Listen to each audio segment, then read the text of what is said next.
Starting with Indonesia, tens and thousands of Indonesians flocked to the international airport on Tuesday after the controversial Muslim cleric returned from his 3-year exile in Saudi Arabia.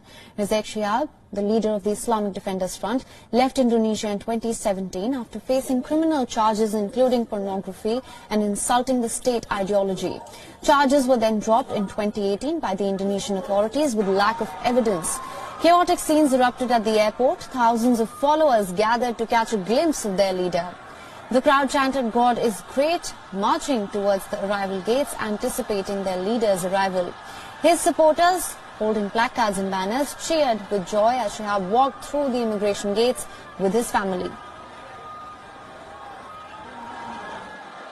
Hari ini kita menyambut kedatangan Imam besar kita Habieb Rizieq Shihab. Ini merupakan hari yang luar biasa bagi pecinta beliau. Perasaannya gimana? Perasaannya sungguh fantastis, menakjubkan, menyenangkan, gembira. Ini suatu hal yang di luar ekspektasi manusia. Habieb Rizieq disambut dengan jutaan manusia dan alhamdulillah beliau sampai ke Indonesia dengan selamat. Alhamdulillahirabbil.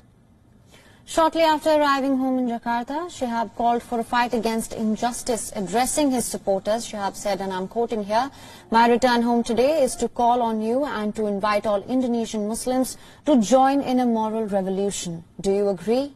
Are you ready to start a moral revolution today?"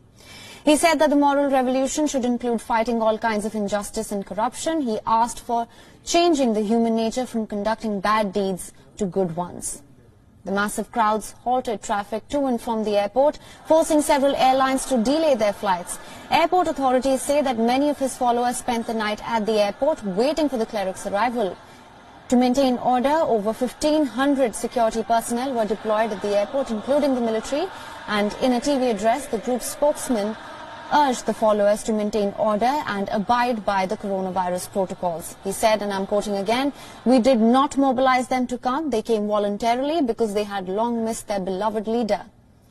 A few years ago, the Islamic Defenders Front was on the political fringes. The group wants Islamic Sharia law to apply to Indonesia's 230 million Muslims. It should be noted that Indonesia is the world's most populous Muslim country. It has a secular government and a reputation as a tolerant, pluralist society that respects freedom of expression. Rizieq Shihab's return is surely a worry to many. Regional experts say that Shihab could potentially strengthen his group as an opponent of the government. He enjoys a significant influence and followers to be reckoned with by all politicians in this country.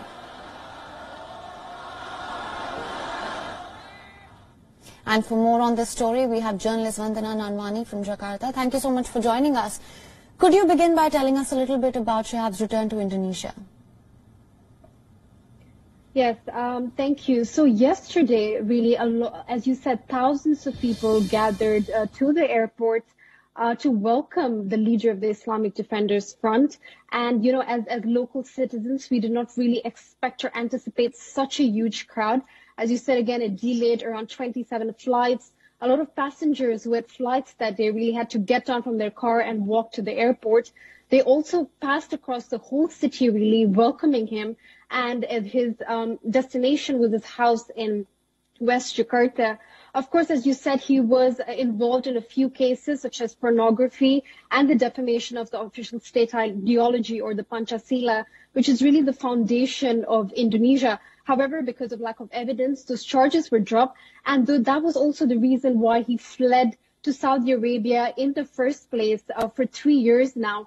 And so the people here, all that while in those 3 years, there were many cases that involved him, of course, religious cases. However, his followers of the Islamic Defenders Front was just waiting patiently for him to come back. Of course, political leaders did have a say, but not as much say. And he was officially welcomed back yesterday around 9 a.m. on Tuesday at the Jakarta airport here. All right, Vandana. Also, shortly after his return, Shihab called for a fight against injustice. What do you make of that? Yes, so of course he was, I'm sure he was referring to what has happened recently with the French president and the Indonesia, as you said, is the most populated Muslim country. So they really took it into offense what was said by the French president, and they take religious matters here very seriously. So he was definitely referring to the injustice on the Muslim people that has happened in the recent years. Also, and there are concerns as regional experts say that Shihab could potentially strengthen his group as an opponent of the government. How do you assess that? Yes, so the president is one of the issues that the president is trying to tackle here is extremism. However, there's no solid or concrete plan that was proposed by the government or the president. And so we will have to wait and see on what they plan to propose. However, this is one of the issues that Indonesia has been struggling with, which is extremism. So as the leader of the Islamic Front yesterday just arrived back in Jakarta, we will have to wait and see what the government has planned to tackle this extremism, as there has been extremist cases here in Indonesia in the past recent years.